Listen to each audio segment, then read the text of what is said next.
अस्सलाम वालेकुम दोस्तों, welcome to my YouTube world. आज हम बात करेंगे अजय ड्रामे के न्यू एपिसोड के ऊपर। उम्मीद है कि आपको आज की भी एपिसोड अच्छी लगेगी। अगर अच्छी लगी इसे लाइक ज़रूर कर दीजिएगा। जैसा कि हम लास्ट एपिसोड में हमने देखा कि नसूर और अजीज़ा खानम के दरमियान इस मामले पर बहुत बहस होती है कि आखिर आग किसने लगाई। फिर हमें दिखाया जाता है कि नसूर अपने माजी को लेकर बहुत ज़्यादा उदास होता है। वो कहता है मेरी रूह और मेरे जिस्म के अंदर ये आग है, जैसे पता नहीं, मुझे ये भी नहीं पता चल रहा कि मैं क्या पढ़ रहा हूँ, क्या हो रहा है, मुझे नहीं पता। दूसरी तरफ अजीज़ा खानम को भी दिखाया जाता है कि वो कहती है मैं भी इसी तरह से चल रही हूँ। दोनों अपने अपने माजी के ख्यालों में गुम होते हैं और कहते हैं कि मैं हम वो वक्त नहीं भूल सकते, वो आग जो हमारे दिलों के अंदर लगी हुई है मैं नहीं भूल सकता। नसु कहता है मुझे ये भी नहीं पता कि मैंने क्या पढ़ रहा हूँ, क्या कर रहा हूँ, ये सारी समझ नहीं आती। दूसरी तरफ अजीज़ा खानम को भी दिखाया जाता है, वो भी अपनी तस्वीर की तरफ देखते हो, कहते हैं एक दिन आएगा तुम्हें पता चल जाएगा, तुम वो दर्द महसूस करोगे जो मैं महसूस करती हूँ। फिर हमें मेरान और रेयान को दिखाया जाता है। रेयान अचानक से डर के उठ के बैठ जाती है तो मेरान कहता है क्या हुआ। कहते कुछ भी नहीं है, बस मैं इस सारी सिचुएशन से मुझे बहुत ज़्यादा तकलीफ़ हो रही है। क्या कुछ होने वाला, क्या तुम्हें पता है कि क्या? अगर मेरान उसको तसल्ली देता है, कहता है कुछ भी नहीं है, सब कुछ पीछे रह गया, तुम्हें परेशान होने की ज़रूरत नहीं है, अब हम बिल्कुल ठीक है। तो रेयान कहते हैं ऐसे कैसे हो सकता है, हम बस मरने ही वाले थे। क्या तुम्हें पता है ये कौन कर सकता है? क्या तुम अपसेट नहीं हो? क्या तुम्हें डरे होने मुझे मेरे साथ शेयर करो, तुम क्या सोच रहे हो? मेरान तो मेरान कहता है मुझे नहीं, रेयान मेरान कहता है मुझे नहीं पता क्या होने वाला है। वो कौन लोग थे? शायद जो लोग हमें नोट भेजते हैं, शायद ये उनका काम हो। तो रेयान कहती है वो कैसे ऐसे कर सकते हैं, वो तो हमारी मदद करना चाहते थे, उन्होंने कितनी मरतबा हमें मुश्किल से बचाया, वो नहीं हो सकते, कोई और ही है। तो मेरान कहता है क्या तुम्हारे दिल में कुछ हो है? तो रेयान को वो ख्याल आता है कि अली उसको बताता है कि किस अजीज़ा खानम ने मेरान की गाड़ी पर फायरिंग की। तो वो कहते नहीं मुझे नहीं पता मेरे दिमाग में क्या। वो अपने ख्यालात मेरान के साथ शेयर नहीं करती, लेकिन मुझे शक है अजीज़ा खानम के ऊपर। तो मेरान कहता नहीं ऐसा नहीं हो सकता, उन्हें पता था कि एलिफ और मेरान वहाँ पे, तो वो ऐसा नहीं कर सकती, वो ऐसा हम सबके साथ करने नहीं, हम उनकी फैमिली, इतना तो मैं उनको जानता ही हूँ। चलो अब सो जाओ, तुम्हें परेशान होने की ज़रूरत नहीं है, अभी हम इसके ऊपर बात नहीं करेंगे, अच्छे दिन ज़रूर आएंगे, अब हमें आराम करना चाहिए।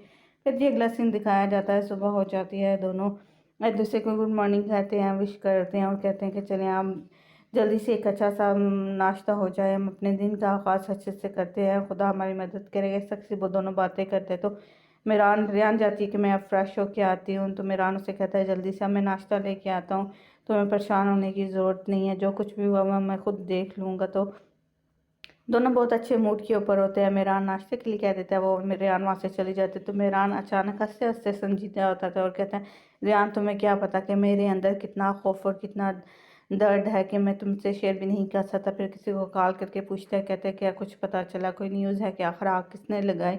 वो कहता है ठीक है, जैसे ही कुछ पता चला मुझे ज़रूर बताना, वो आखिर वो कौन शख्स है जिन्होंने हमें मारने की कोशिश की। तो फिर मेरान संजीदा होता है और कहता है अरे यार तुम नहीं सोच सकती कि मैं किस तकलीफ़ में हूँ, मेरे अंदर कितना डर है। फिर नस्सू को दिखाया जाता है, वो अपने फार्म हाउस पे खड़ा होता है, उसे अपने माजी का ख्याल आता है कि जब उसकी माँ उसे इस्तांबुल भेजना चाहती थी। अजीज़ा खानम यानी कि आयशा पास ही खड़ी होती है, वो बार बार आयशा की तरफ देखता है। तो उसकी माँ उससे कहती है कि भाई जल्दी से जाओ, यूसुफ भी तुम्हारे साथ होगा, काम करके ज़रूर आना, तुम्हें शादोलो और शादलोगों की तरह। नस्सू की माँ उसको समझाती है कि तुमने जो काम दिए गए वो जल्दी से करके आना, और तुम्हारे बाप को तुम पर फ़ख्र होना चाहिए, तुम एक शादोलो ये बात मत भूलना।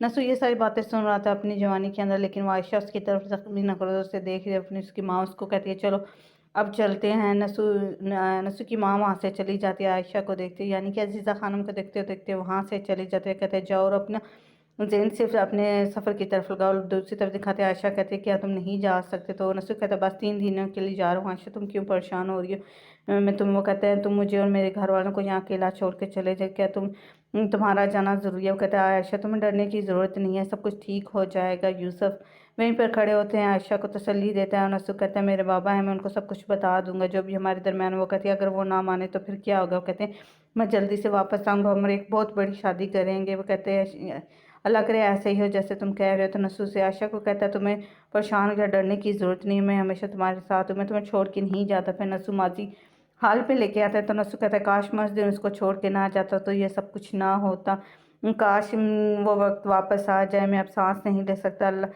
कोई है जो मेरी बीमारी को मेरा इलाज करवा कर दे, ये सब से बहुत सी बातें कर रहा था नसु। फार्म हाउस की तरफ देखता है, उससे अपने माजी के ख्याल आते हैं, अपने माजी को याद करके वो रोने लग पड़ता है। यूसुफ को तसल्ली देता है, कहते तुम्हें परेशान होने की कोई ज़रूरत नहीं है, जो कुछ भी हुआ वो गुज़र चुका, अब हम उसको वापस नहीं लेके आ सकते। नसूर रोता-रोता वो गेट की तरफ जाता है और अपने फार्म हाउस को ताला लगा देता है। वो बहुत ज़्यादा परेशान होता है, बार-बार मुड़ के फार्म हाउस की तरफ देखता है, उसे अपने माज़ी की बहुत सी बातें याद आती हैं। वो कहते हैं, काश कि वो वक़्त वापस आ जाए, ये सब कुछ ना हो। इस ज़मीन ने हमेशा मुझसे लिया ही है, मुझे कुछ दिया ही नहीं है। यहीं पर मेरी आयशा की कब्र है। इस तरह की बातें करता हुआ जी नसूर फार्म हाउस की तरफ देखता और रोता हुआ अपनी भरी हुई आँखों से वहाँ से चला जाता है। दूसरी तरफ अज़ीज़ा ख़ानम को दिखाया जाता है, तस्वीर पड़ी होती है, चेयर पे बैठी होती हैं, उसे अचानक से जी आज़ाद की वो बात याद आती है, जिस दिन आग लगी तो वो कहते हैं भई शहदोगलो वाले यहीं पे रहेंगे, अगर सलाम दुबे वालों ने जाना है तो वहाँ से चली जाएँ। तो जी अज़ीज़ा ख़ानम को ये बात बहुत बुरी लगती है, अचानक से कैसे झंझोड़ती है ख़ुद को, फिर उठ के बैठ बैठ जाती है और फिर हनीफ़े को कॉल करते, जो खाना खाने की तैयारी कर रहे होते इतने में कॉल आ जाती है। वो कहते हैं हाँ, मुझे कोई सुकून से बैठने भी ना दे, खाने भी ना दे। फिर देखती है जी उसकी बहन की कॉल आती है, कॉल उठाती है, आगे-पीछे देखती है शायद कोई है ही नहीं। तो अज़ीज़ा ख़ानम कहते हैं, "क्या तुम सरप्राइज़ हो गई? तुम्हें मेरी कॉल की उम्मीद नहीं थी?" वो कहते हैं, "नहीं, ऐसी कोई बात नहीं, बस मैं खाना खाने लगी थी, इस वजह से मैं इस तरह से एक बात कर रही हूँ।" वो कहते हैं, "एलिफ़ कैसी है?" वो कहती है, "वो बिल्कुल ठीक है, आपको उसको और वो ठीक होने की कोशिश कर रही है, वो वहाँ पे अकेली नहीं है, मैं उसके साथ हूँ।" वो कहते हैं, "नहीं, वो दुश्मनों के घर पे मैं परेशान कैसे हूँ, मुझे बताना, वहाँ कुछ भी हो, उसके साथ कुछ भी बुरा करने की कोशिश करे, मुझे बताना।" वो कहते हैं, "ठीक है, आप परेशान ना हो, मैं सब कुछ बता दूँगी।" तो हनीफ़े कहती है, "अल्लाह, मुझे अब कोई खाना खाने, ना मेरी शादी हुई है, ना मेरा कोई हस्बैंड, ना मेरे बच्चियों का चांस है इस उम्र में, अब मुझे कोई खाना भी आराम से नहीं खाने देगा।" फिर जी हमें ज़हरा को दिखाते हैं, जो रेहान को लेके बहुत ज़्यादा परेशान होती है, उठ-उठ के बैठ जाती है। फिर उसे अज़ीज़ा ख़ानम, एलिफ़ और शाहदोलो के दरमियान हुई बातें याद आती हैं। फिर जो आग रात को लगाई थी उसमें रेहान की कैसी हालत हुई, वो सब कुछ याद आ रहा, तो सब ज़हरा को सब कुछ याद आ रहा था। सब कुछ लेके बहुत ज़्यादा परेशान होती है कि आख़िर ये सब कुछ कैसे चलेगा, मैं इन सबको इस सिचुएशन में छोड़ के अपनी माँ के पास कैसे जा सकती हूँ, वो इतनी मुश्किल हालत में। जो उसको तसल्ली देता है, कहता है तुम्हें जाना चाहिए, तुम्हारी माँ को तुम्हारी ज़रूरत है, हम जब से यहाँ पे हैं, मैं रेहान के पास हूँ, मैं गुल के पास हूँ, तुम्हें परेशान होने की ज़रूरत नहीं है। अज़ीज़ा ने जो करना था उसने कर लिया, वो कुछ भी नहीं कर सकती।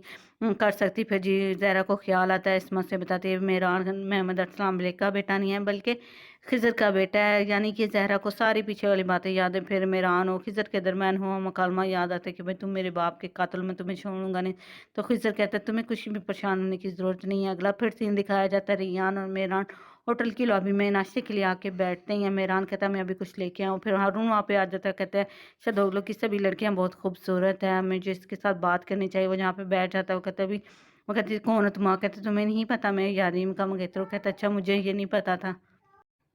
मैं हारून और रियान बातें कर रहे होते हैं, मेहरान दूर से इस देख लेता है, हमेशा की तरह जेलस हो जाता है। क्या हारून कहता है कि शायद वो लोग की सभी लड़कियां इतनी ही खूबसूरत हैं। तो मेहरान वहाँ पे आ जाता है, वो कहता है जी कौन हो तुम? तो वो कहता है तुम परेशान होने की जरूरत है, मैं यारीम का मंगेतर हूँ। कहते हैं जहान और खानदान बहुत ज़्यादा मुझसे अच्छी बात से कहते हैं।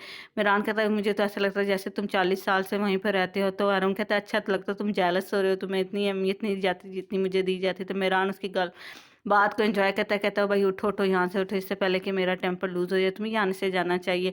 लेकिन हारून अपनी मस्ती और शोखी में होता है, वो कहता है अच्छा ठीक है, मैं फिर से मिलूंगा। लेकिन रेहान गुस्सा करती है, मेहरान कहते तुम हमेशा ऐसे ही करते हो, तुम्हें हमेशा ही जेलसी होने लग पड़ती है, कोई भी मेरे पास हो इस हफ्ते से नहीं चलेगा। रेहान गुस्से से वहाँ से चली जाती है, कहते मैं नाश्ता नहीं करना, तुम खुद करो, मैं जा रही हूँ। तो मेहरान कहते फुल्ला तुम कहाँ जा रही हो? दूसरी तरफ जो हमें दिखाया जाता है, एलिफ और हमदान बातें कर रही, तो ऊपर से आज़ाद आ जाता है। आज़ाद कहता है क्या हो रहा है? वो कहते हैं कुछ भी नहीं, बस मैं यहाँ पे आई थी कि अगर ये नाश्ता यहाँ पे करना चाहती हो तो मैं यहाँ पे लेके आ रही हूँ, अगर बाहर करना चाहती हो तो वहाँ पे बाहर ले जाए।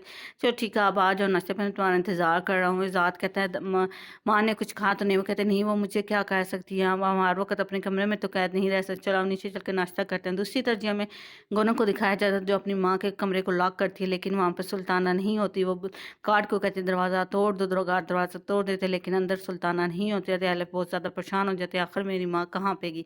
क्या गुरनर अपनी माँ को ढूँढ सकेगी? क्या सुल्ताना को अज़ीज़ा ख़ानम ने मार दिया है? क्या सुल्ताना वापस आएगी? क्या मेहरान सुल्ताना को ढूँढने के लिए जाएगा? इन सब सवालों के जवाब आपको मिलेंगे कल के एपिसोड में। अगर आपको आज की वीडियो अच्छी लगी तो लाइक कीजिएगा, चैनल पर नए चैनल को सब्सक्राइब ज़रूर कर लीजिए। Thanks for watching, bye bye.